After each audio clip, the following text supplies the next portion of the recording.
Hi, I'm Mike Rizzo. And I'm Michelle Rizzo. And this is Northwest Brew Talk.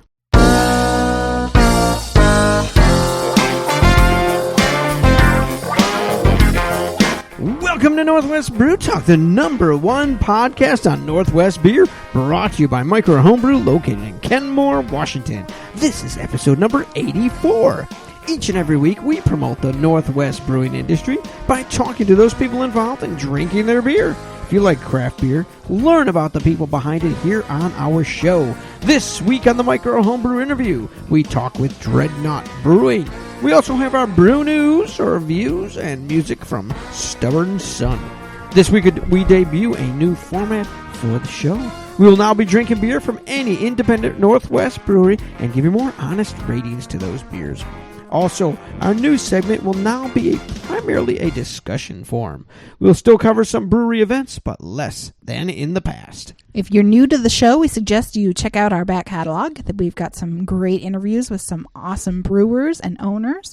And, of course, lots of beer. If you have any comments or questions, feel free to send us an email to nwbrewtalk@gmail.com. You can find us on Twitter at nwbrewtalk and find us on Facebook at facebook.com/nwbrewtalk. If you like the show and want to support us, share our link and tell your friends on social media. The countdown has begun. All right. So let's open up our first beer this evening. And which one will that be, Michelle? First one we're doing is from Orlison Brewing. They have a production brewery in Airway Heights and have now opened a tap room in Spokane. We're drinking their Clem's Gold. Clem's Gold is a pre-prohibition style lager and an ode to those bygone days where beer was more than just a drink, it was a way of life. This deliciously flavorful lager is brewed with GR Tradition and Pearls hops, an unbeatable combination for creating a bold, crisp flavor with smooth finish beer lovers will want to try again and again. 5.3% ABV, 29 IBUs, and an untapped rating of 3.41. Now, pre-prohibition, I think generally that also means mediocre beer. So hopefully that's not what they were going for here.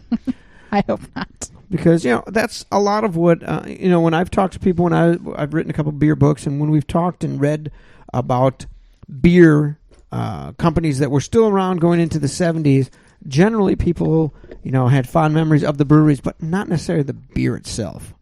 So it was, I remember that.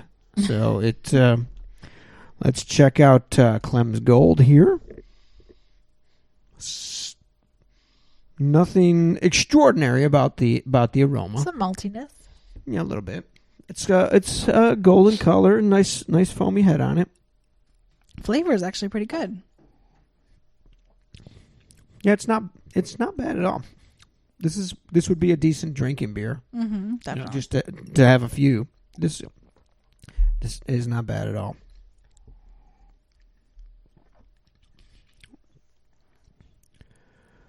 It sort of reminds me of some, not a craft beer, but actually one of the mega beers.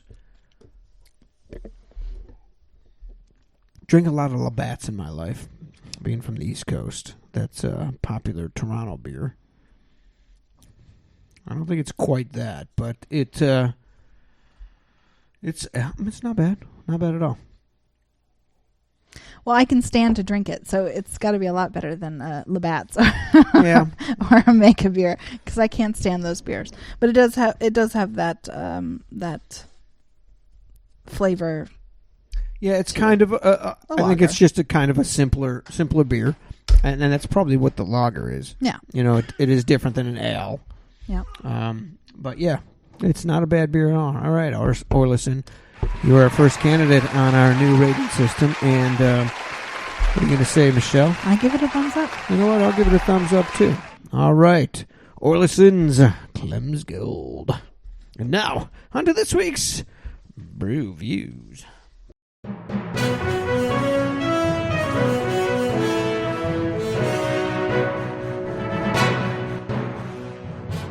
All right. First story we're going to talk about tonight. It was written by Stephen Wilmot of the Wall Street Journal, and his title was "Why Craft Brewing Slowdown Won't Benefit Big Beer." And basically, what he says that craft brewers now account for about 14% of the U.S. market, up from about 6% in 2009. I'm just looking at your paper because we haven't discussed this together yet, but we looked at them individually, and I'm looking at your highlights versus mine. Oh, yeah. I'm a bit of an over highlighter. Oh yeah, I remember that from college. I used to just highlight everything. Yeah, I used to. I was just looking for highlights, basically. But so the big thing is Nielsen ratings, not for television, but Nielsen ratings came in and they said that sales were up 4.5% year over year for the 3 months through mid-August, down from a peak of almost 20% in 2013. So definitely growing at a slower pace. Craft beer is. Yeah, but we kind of expected that to happen. I mean, it can't continue to grow forever. No, and what they say is that a couple of things like Portland and Denver, which were and still are hotspots, have reached maturity, with roughly 40% of all beer sales being craft beer. So they're kind of saturating their market, and they can't grow that much. Along with limited space on supermarket shelves, bar counters, retailers are likely to unstock or to stock more different beers. So I guess that's the big takeaway from that. The other thing is Americans drank 0.9% less ABI or Anheuser-Busch InBev beer than in the comparable quarter of 2015. So their sales have gone down in their own beers, their buds, and their other types of beer like that. Which isn't surprising. I mean, it certainly doesn't surprise me as somebody who was not a beer drinker at all, and now I drink a ton of it. Yep. It's not surprising at all to know that their sales have dropped. Yep. But after all of their acquisitions, ABI is the third largest craft beer in the country now. Brewer in the country now. Yeah. Yeah, that's not a good thing. We look at locally like Fremont, which is huge and growing to be a very big brewery. Mm-hmm. And there's some other ones that are expanding to pretty good sizes, and that is, it's these guys. They come in and they buy these, and that's what a couple of the other stores we got too. That really shows that easy when you got money, you can pretty much do anything. Yeah, pretty much. But our second story here tonight is from moderntimesbeer.com. Modern Times is a brewery. And story is from Jacob McKean, one of the owners, or the owner. And it's called What Selling Out is Actually About. This was a real good story. You like this one, too. Yeah, just reading it, I got really excited about it because we've talked about it on the show before. Yeah. We don't say that you're a horrible person if you've sold out. It just, there's certain people aren't necessarily going to be interested at all, and it takes a certain type of person to want to do that. Yeah. So, and I think that we know from the beer community, from the people that we've met, the people we've talked to, it's obvious that there's kind of two different kind of people who are in the industry. Right. There's the people that are in it because they love beer and craft brewing and the whole thing of running a brewery and just all of that. And then there's people that we know that are in it because they're hoping that someday they're going to sell out. And this article was actually in response to another article, which was what selling out allows a craft brewery to do. Yeah, that was on Serious Eats. And he actually lists specifically several different points as to what the belief is, what the claim is, versus what the reality is. Exactly. Now, the first claim, what he did was basically he tore apart this article. This other guy had interviewed a few people from that had been bought out by ABI, and wrote an article that wasn't very informative or educational or accurate, I guess. Yeah, accurate. Misinformation was his issue. Mm-hmm. They weren't really digging into it. They were just kind of spouting off what they'd heard without really digging into what those claims actually meant. Exactly. So he digs into it. The first claim was that moving production of core brands from acquired breweries to ABI's plants improves their quality. And what he said was, quote, this is the original article, what he said was, quote, retrofitted specifically to handle craft beer in ways that the craft breweries themselves simply couldn't afford back when they were independent operations.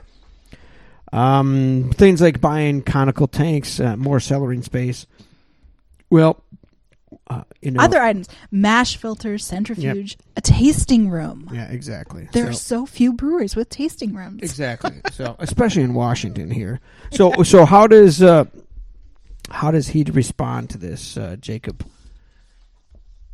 Well, he talks specifically about the specific items, like we mentioned, the mash filters, centrifuge. None of them are unaffordable to independent craft brewers. Right. None of them are related to quality. Exactly. Which is important to note there. Yes, exactly. They specifically say that it's going to increase the quality of the beer. Exactly. But none of those items are going to do that. Like he says, what brewery doesn't have a conical tank? Exactly. Which brewery doesn't have that? Literally every single brewery can afford conical tanks, he says. And talks specifically about the breakdown of how much it's cost him to, a super sack system cost him about $25,000. Hopbacks, $3,000 for his hopback. Yep. Yeah, that's just unreachable for these small breweries. Exactly. And like he says, more cellaring space, you mean like renting a building? Yeah, exactly. Like everybody does. And his bottom line is ABI is spending minor logistical adjustments as proof of their commitment to quality. Anyone who has worked in a brewery can see this is bullshit. Yeah, and I mean, it's funny because when if you don't really look into it, if you don't think about it, and you are not on that business side of things, then you can read it and say, okay, whatever. But if you even take a moment to just think beyond those words and, really even just take a second to look into it, you're going to see that it's just... Well, right. And this next one, bullshit. This next claim goes directly to that. This claim, number 2, ABI is investing in the breweries themselves with the goal of improving quality, which they couldn't have done on their own. The original writer says, quote, it gave $10 million to buy 6 new 400-barrel tanks, for instance, and it's helping Blue Point open a new 40,000 square foot facility. Well, like he says, obviously the guy doesn't know the industry, and he didn't bother to look into it. Because what do 400-barrel tanks cost, Michelle? Well, 400-barrel tanks cost around $100,000 each. So they bought 6 of them and claim that this was $10 million. Right. Claim that the $10 million went to these 6 tanks. So apparently they think that these 6 tanks cost $1.6 million each. Yeah, when they cost $100,000. When they cost $100,000. Yeah. So there's a huge, like he says, there's a huge discrepancy between the dollar amount listed and things like that. But he says the second problem is a larger point, that the idea that breweries who couldn't have expanded without micro beer financing. Or without macro beer financing, I mean. Right.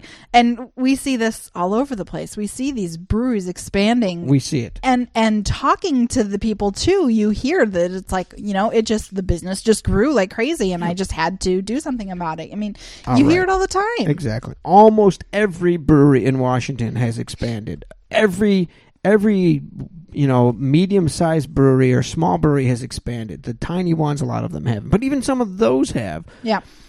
We're talking Fremont, 7 Seas, Populux, just to name just 3 right there. Yep. That have expanded or are expanding, and it's just they didn't need mega bucks to do it. No.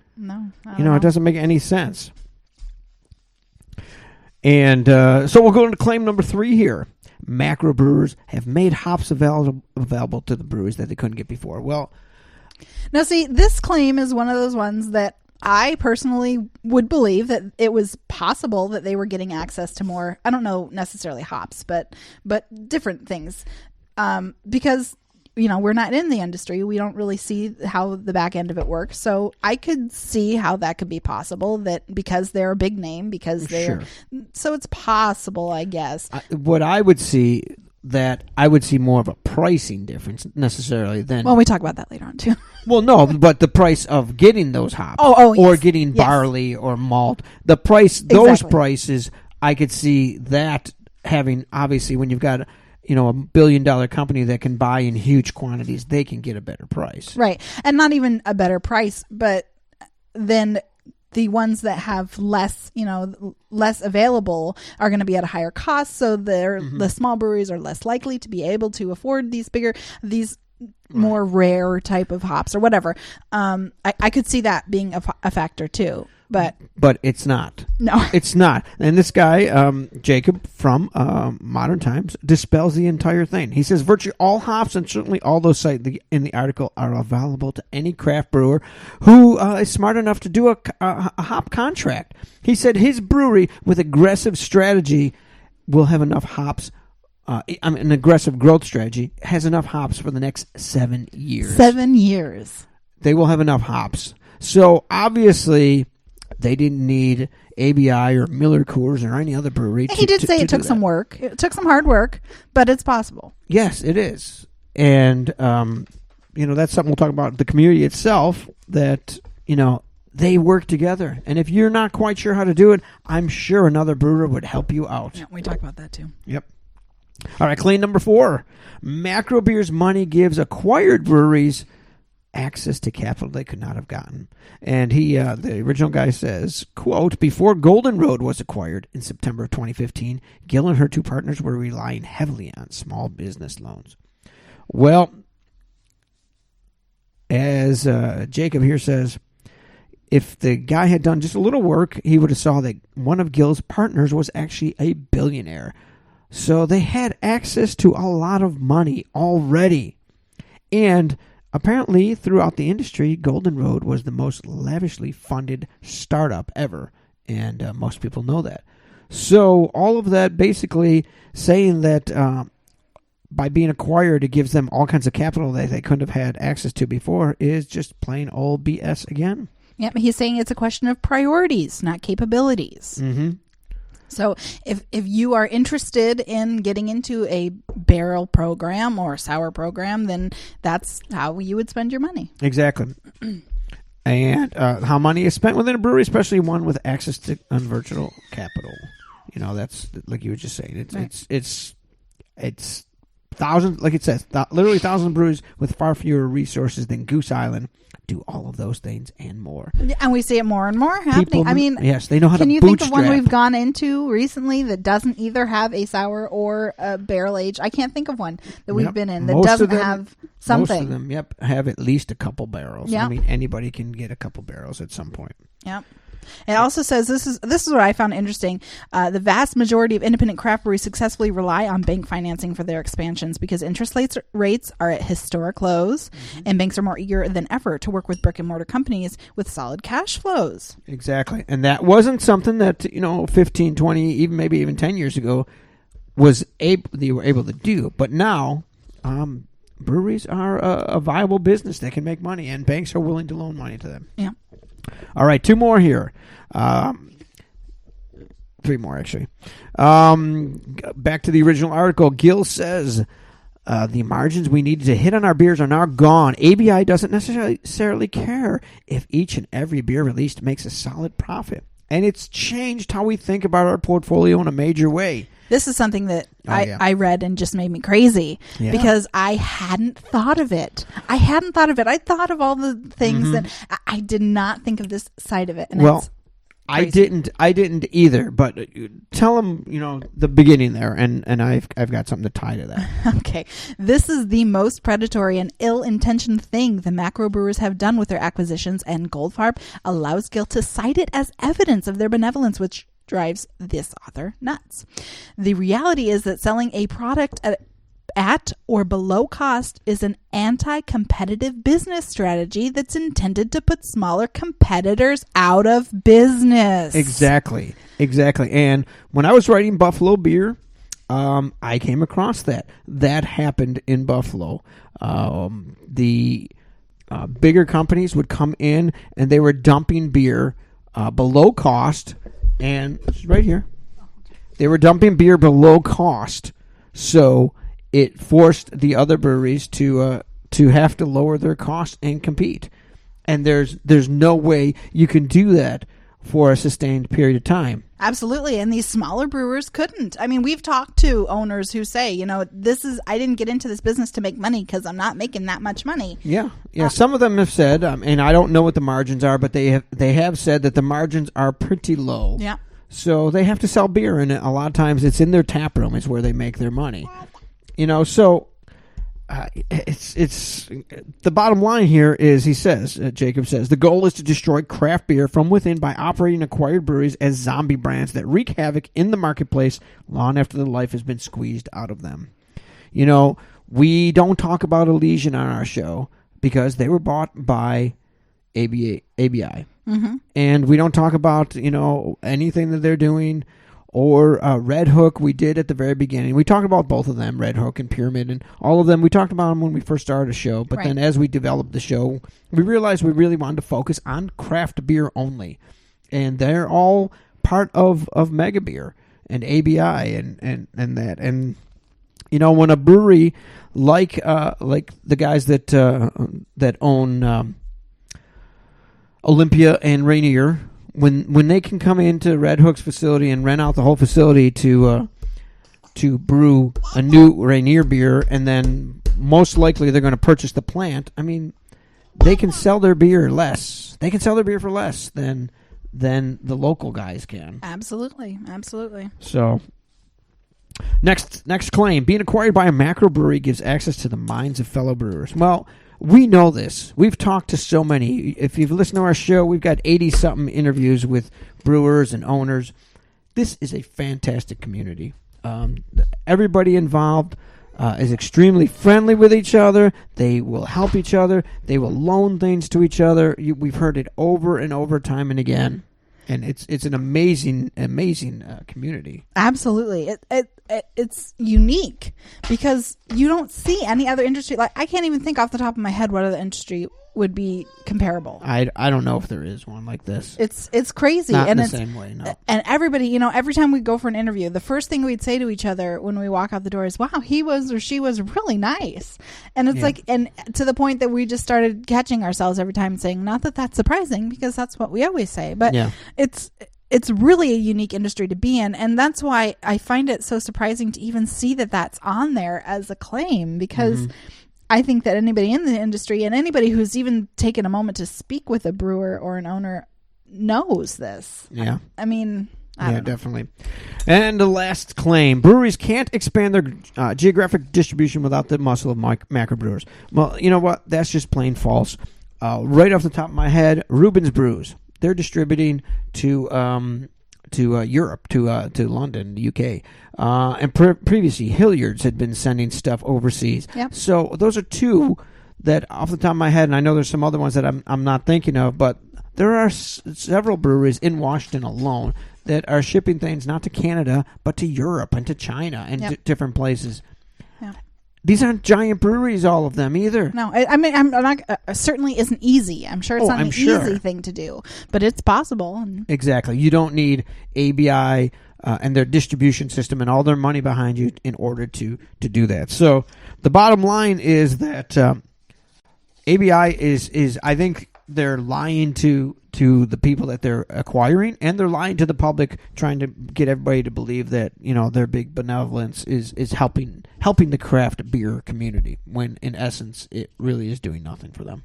And one of the things I really wanted to add in here was a quote in that Jacob McKeem said. A side note: calling ABI, quote, the best lager makers around, unquote, is like calling Kraft the best cheese makers around. Allowing that statement from Blue Point's president to go unquestioned is bizarre. Yes, they do make Velveeta, right? So, I mean, that is some of the top quality cheese in this country. Actually, based on this political cycle, I'm sure there are a lot of people that think it is the best cheese. So, anyhow, all right, we ran a little long there, so we're going to do this other story next week. But that is our new segment, Brew Reviews. And that is it for this week.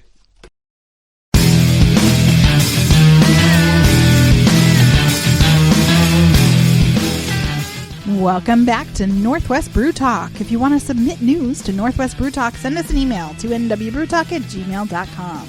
If you've not yet subscribed to our podcast, why not do it now? It's free, available anywhere you listen to podcasts, including iTunes, Podbean, Stitcher, TuneIn Radio, and Google Play Music. On this week's Micro Homebrew interview, we're talking to Steve from Dreadnought Brewing.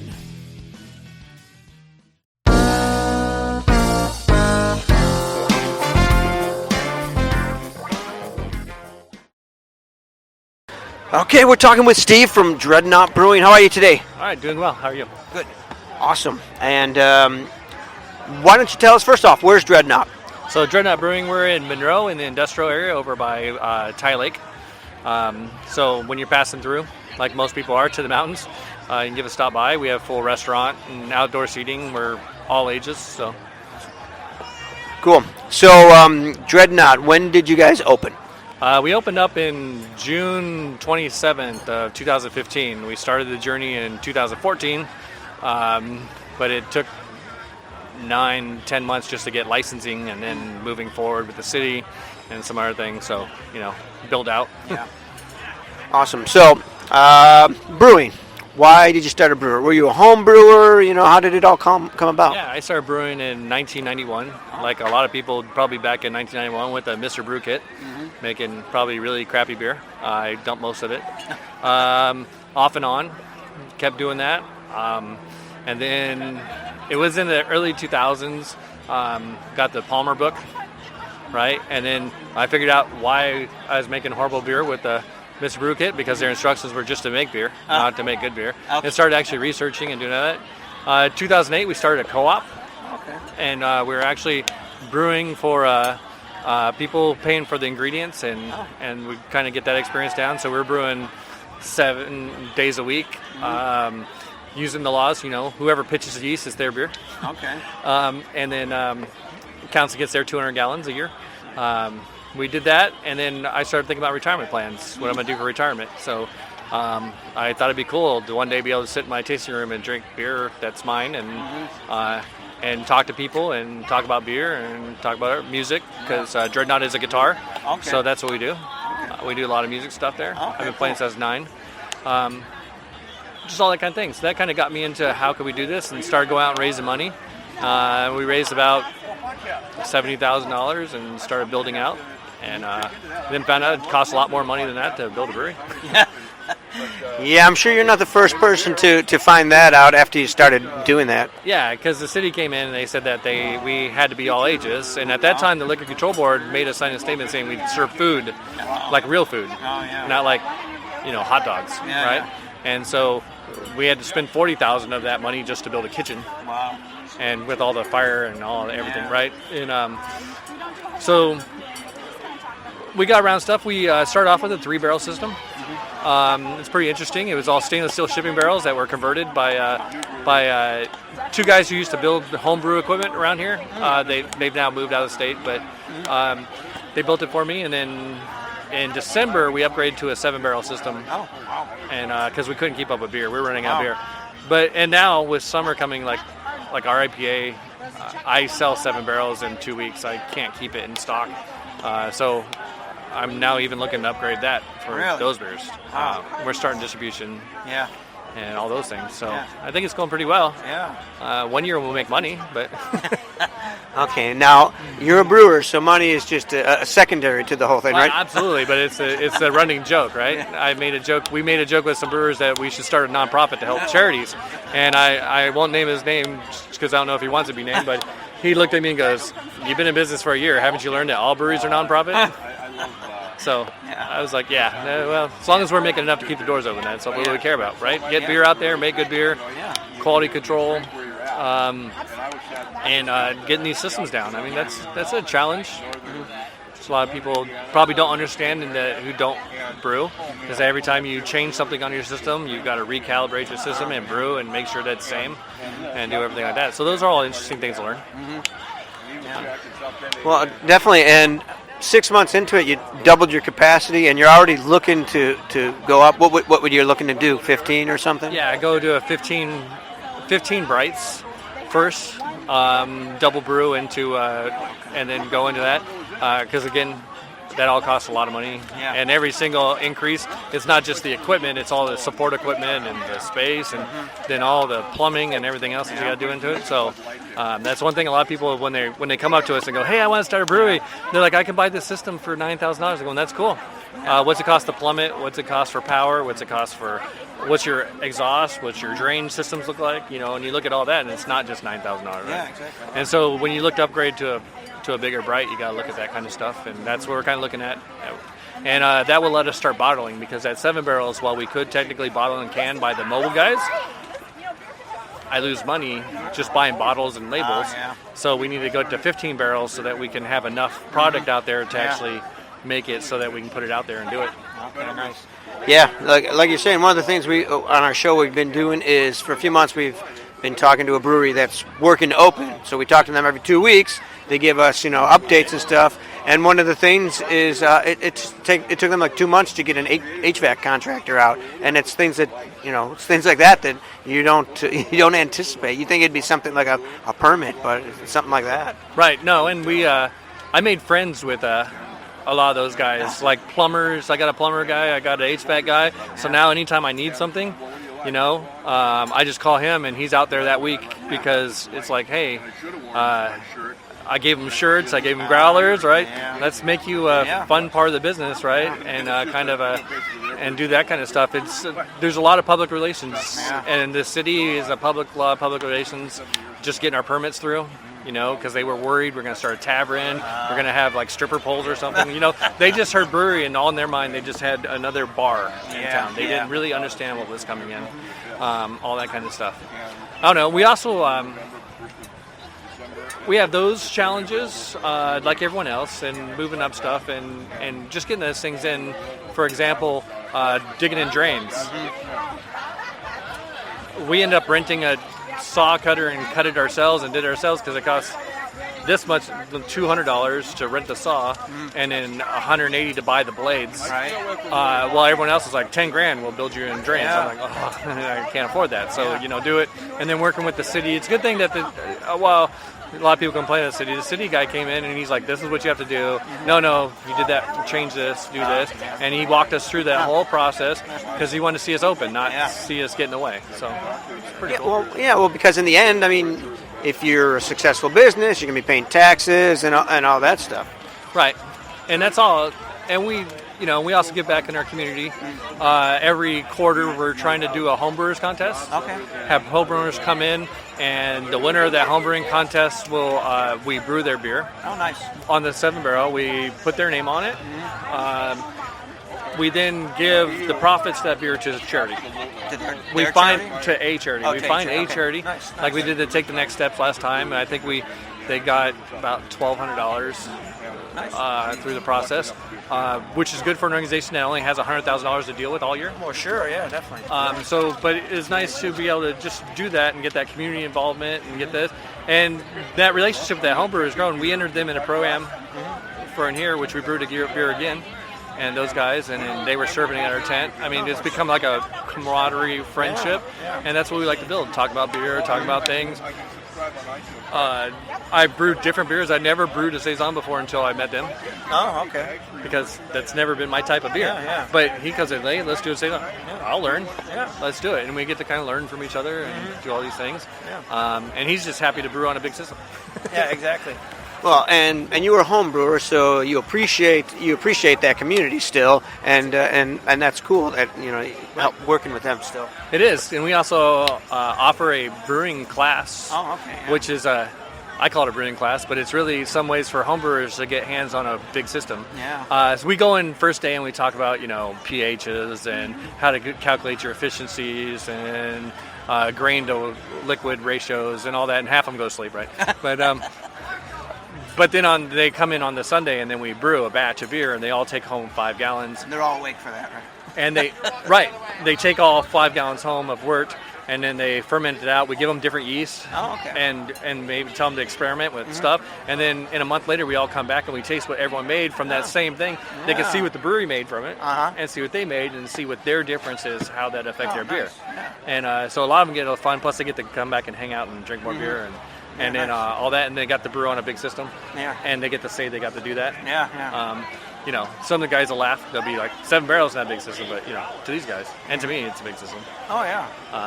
And there's a lot of challenges in there, and they get to see the work that goes into it and everything else. It's pretty cool. Yeah. And a lot of community, a lot of fun in the brewing. The other thing we took on too this year is Old Rock Brewing in Duval. I don't know if you've heard about them. Maybe. Well, they've won a lot of awards. They won last year silver and a bronze for their beers here. And we must but they had a flooding. Oh, okay. Their brewery flooded out. He's a little 1-barrel system, so he's practically a home brewer brewing commercially. But he's a good friend, so we wanted to help him get back on his feet. So he's now brewing with us. Okay. And we're sharing the proceeds from the beers we make together. So that he can hopefully take that and rebuild. Oh, nice. Because he does real good things. And I was really excited for him because he won a gold yesterday for Scotch Ale that we made together. Oh, nice. And he's a really good guy. But that's the kind of community we are. We're, we love music. We play lots of music. We didn't talk much about that.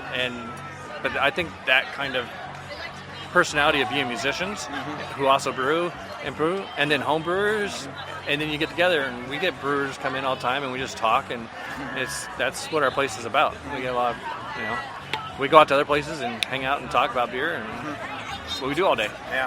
Yeah. The only, we've talked before, and we talked to people yesterday too, but the brewing community is extremely interesting because everybody is so friendly with each other and competitors, but we work together and help each other out. And the only other industry I can think of that's similar to that is probably the music industry, where somebody would lend you an amp or something like that, and that's, I can't think of any other one. No, it's absolutely true. A few months ago, I had a pump break, and I just called the guys at Whitewall, and they were in the middle of brewing.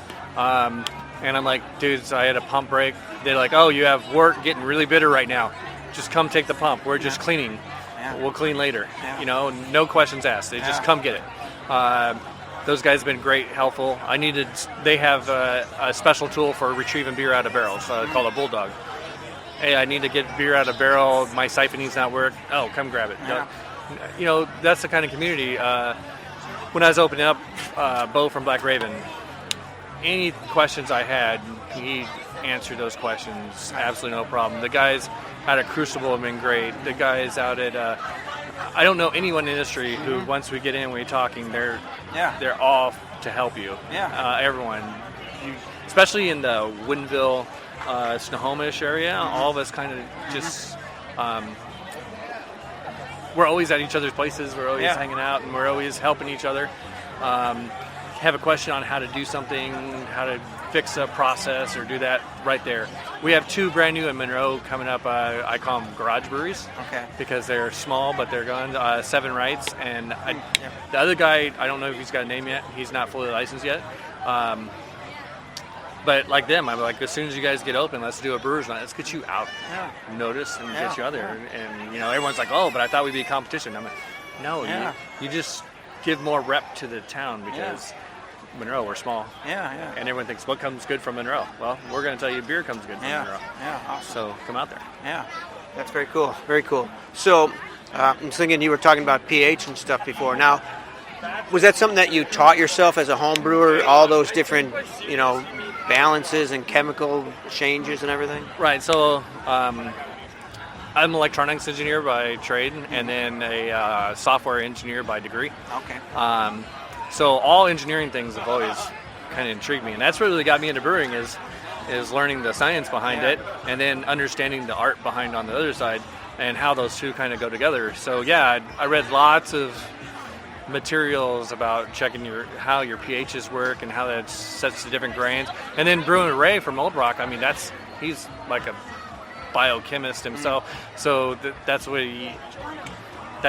we, he's always coming in and going, oh, we need to get this down to this. And so all that kind of trade and information and learning how to make a better beer, right? Yeah. And that's the whole goal. Science on its own, I think if you just say, oh, I got to be at 5.2 for my mash and it's just that recipe, I think you're going to miss a lot of things in there because you got to know why it needs to be at 5.2. What did you put in there?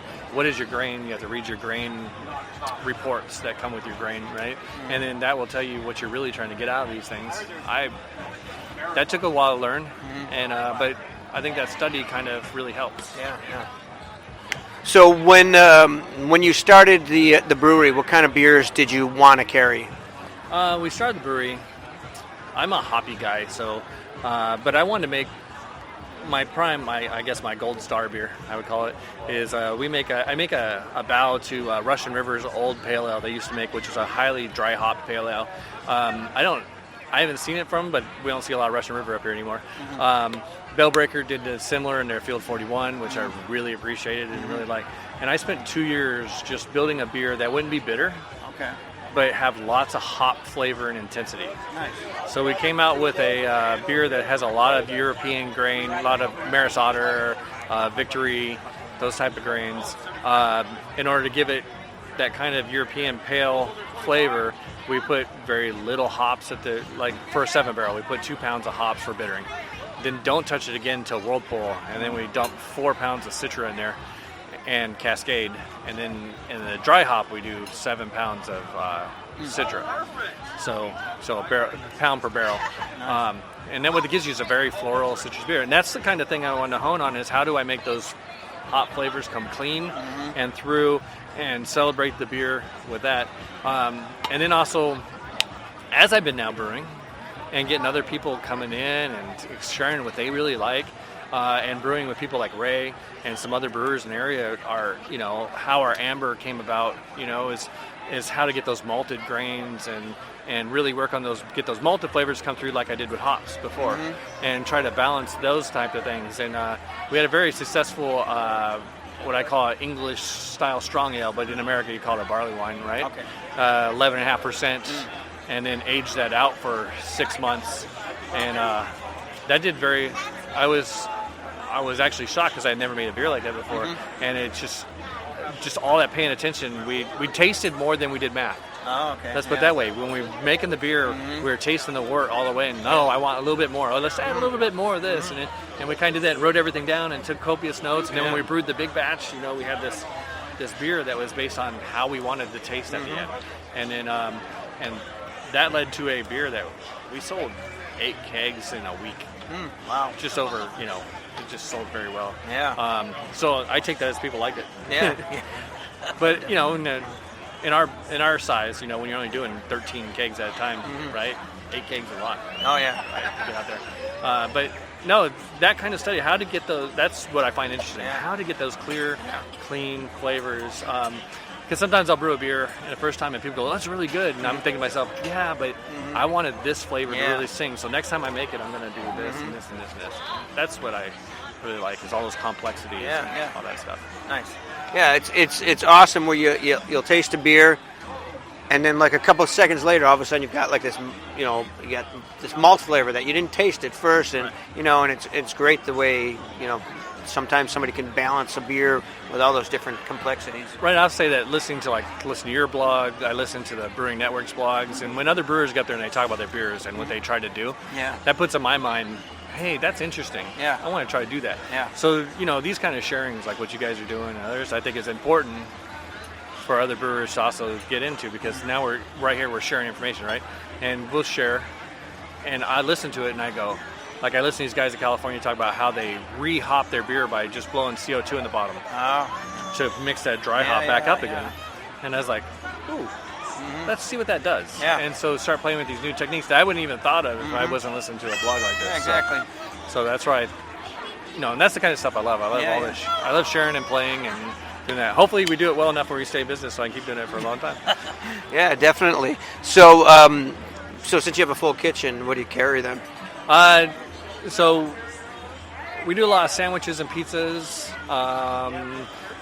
some bar foods.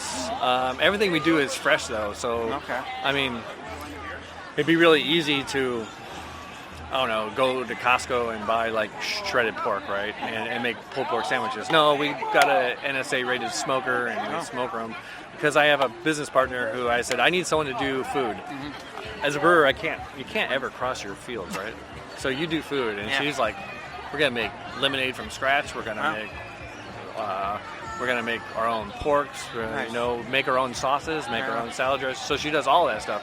Sometimes I have to keep her in check. I'm like, no, keep that away from the brewery. I don't want that stuff in the beer. But we attract our beer like we do that. Just like a root beer. We make a root beer that is probably different than anyone else's because we don't use syrup.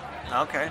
We use sarsaparilla, we use wintergreen, we use and mix it up. It makes it a lot more expensive, and it doesn't taste like the root beer. Like a lot of kids are like, this doesn't taste like what I'm used to. But it's a very crafty root beer because when you look at I actually use my mash tun, which I know a lot of people are going to go, oh my God, you made root beer in your mash tun.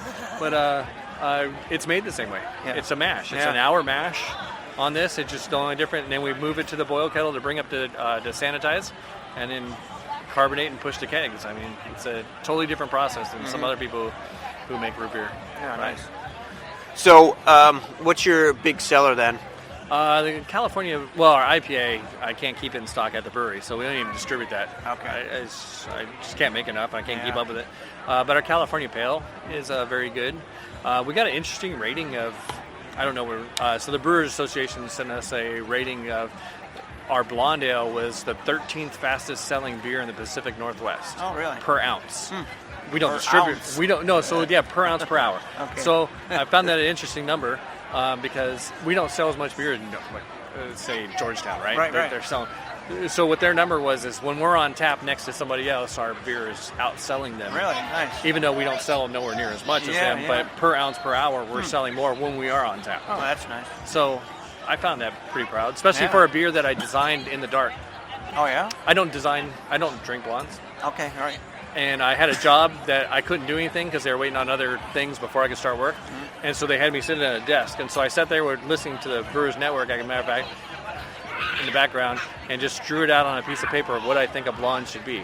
Like I said, I was going for hoppy beers, but I knew I need a beer that's more approachable than the people. So, blonde or Kolsch, those kind of beers are more approachable. So I just draw it out on a piece of paper of what I would like. Nice. And then we went and brewed it, and it only took like 2 adjustments, and it was right on track, I thought. Oh, wow. So, nice. Pat myself on the back. Yeah, definitely. So, now other than the one that, the beer that was submitted for competition, have you submitted any of your own yet? Yeah, we submitted 6 beers. It's a healthy competition. Yeah. I gave it off to the guys who won, Samarian, Tyson. He did a good job on his IPAs. Yeah. Some of the other ones, those. We have a healthy market out here. Yeah. It's very hard to win an award. Yeah. That's why I was very proud of Ray that our Scotch that we did together won a gold. And I'm proud of him, and what we end up creating because we took it from a 1 barrel to a 7 barrel. And there's what a lot of homebrewers don't understand is they use a lot of ingredients that you can use in a home, like you're in your homebrew batch. You don't care that grain costs $4 a pound, right? Right. Because you're only using one of it. Yeah. So when we went to 7 barrel, we had to, we collaborated a lot. And we need to get rid of this grain. Oh, we need to drop off that grain and swap it out with this grain because I can't afford to make that beer at that. And some people could say, well, cost me damn, we're going to make the best beer in the world. But no, at the end of the day, it's got to pay for itself at least. And so that was an interesting thing, and that he got gold on it. I was really proud of our process for moving a 1 barrel batch up to a 7 barrel. That really rang through. Plus, we did some experimenting. So what homebrewers would appreciate, we started doing step mashing in a single infusion system by playing with the boil kettle and recirculating. We spent like 3 weeks of playing back and forth before that process to make that beer. Wow. And so that process, very interesting. Nice. How we did it. So let me ask you one more question about the competitions. What do you think is the reason that some of these breweries constantly win? Well, so making a consistent beer, and that's something some of the smaller ones are still working on, always making completely consistent beer. Their processes are down. And then some of it is, and this is not taken away from anyone, everyone who won deserved to win, 100%, is that some things don't fit into a style. Like our California Pale went into strong pale ale. Okay. Why? Because it's 6.3%. We got marked down in a pale ale because we have too much alcohol. but we're only 27 IBUs. Well, the minimum IBUs is 38 in the style. So I know we got marked down for IBUs. Yeah. And then we're also hoppy, so you're a pale ale stale. And so some people have told us we should call that a session IPA, but I'm like, it's 27 IBUs. It's not even an IPA by any standard of the mark. But so how you fit in those things, and I've talked to some other brewers, and they're like, oh, we'll talk next year about where you put your beers in what categories. But also, come on, there's 80 people in the IPA competition. We don't know what the scorings were. So for all we know, everybody scored 1 point below all the winners. Yeah, exactly. I mean, and I went through here, and I have not had a bad beer anywhere in here, and I don't mind losing to anyone who's here because they make good beer. I mean, as long as they're making good beer, it's all cool. Yeah, awesome. Well, Steve, thanks very much for joining us. Appreciate it. Good afternoon, ladies and gentlemen.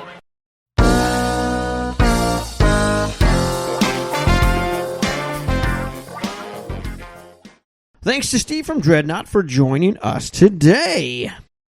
If you are a homebrewer looking for a great shop to buy your homebrew ingredients and equipment, why don't you check out Micro Homebrew in Kenmore? Tony and his staff are always happy to help a new or experienced homebrewer find what they need. At Micro Homebrew, they're proud to carry over 100 hop varieties. Visit them today at 17511 68th Avenue Northeast in Kenmore, or find them on Facebook at Micro Homebrew. When you stop in, make sure you tell them that you heard about them on Northwest Brew Talk. All right, we'll be right back after a music break from Stubborn Sun.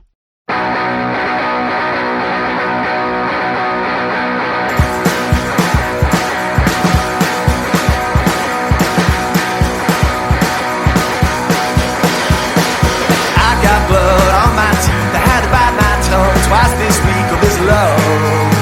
It's a painful thing.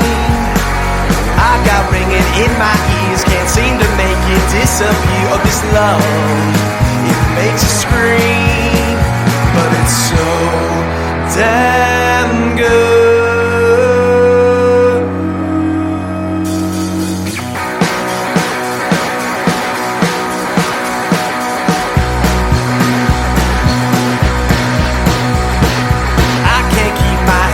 My neck is trying to rearrange with this love. It'll spin you around. My eyes are in disbelief about things you showed them last week. With this love, it'll make you blind, but it's so damn good.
That was Blood on My Teeth by Stubborn Sun. You can check them out at press.badabuzz.com/stubbornsun. If you want to have your music played on Northwest Brew Talk, contact us today. All right, we're going to drink again. Let's try our second beer tonight. One from Alaskan Brewery, Freeride IPA. They are located in Juneau, Alaska. This Freeride... It's a pale ale. APA. I'm sorry. I said IPA. American Pale Ale, not India Pale Ale. Sorry about that. It's okay. Alaskan Freeride APA features a lush green, almost tropical hop aroma paired with unique taste of combination of these three distinctive hop varieties, making it both full in flavor and crisply thirst quenching. 5.3% ABV, 40 IBUs, and an untapped rating of 3.55. It's only a little bit higher than the Orlison one, which was 3.4 something. A little dark. Little darker. Yeah. Little darker. Nice head on it. Nice white creamy head. It's got a great aroma. As soon as I open that bottle, Oh, yeah. it's got a great citrus hoppy aroma. Yes, very citrusy. Oh yeah, that is Wow, the flavors. That is very good. Alaska, independent, Not real independently bitter. owned. They've been around since the 80s, and they've got some pretty good stuff. Yeah, this is not very bitter at all. It's a pale ale. You would hope that it wouldn't be too bitter, but this is good. But with all that hop flavor, sometimes you. This is a good drinking beer. I like this a lot. Yep, thumbs up right away. Yeah, definitely a thumbs up. Yes, Alaska. You Alaskan. You've done good. All right, 2 thumbs up for that. And that, my friends, brings us to the end of this episode of Northwest Brew Talk. Make sure you tune in next week when we chat with Go Brewing. Thanks to our sponsor, Micro Homebrew. This show is written and produced by Michelle Rizzo and myself. If you'd like to contact us, you can email us at nwbrewtalk@gmail.com or find us on Twitter at nwbrewtalk. Our theme music is from Gilbert Neal. You can check him out at gilbertneal.com. Definitely like to hear your comments on the changes in the show. And until next time, I'm Mike Rizzo. I'm Michelle Rizzo. Stay hoppy, my friends.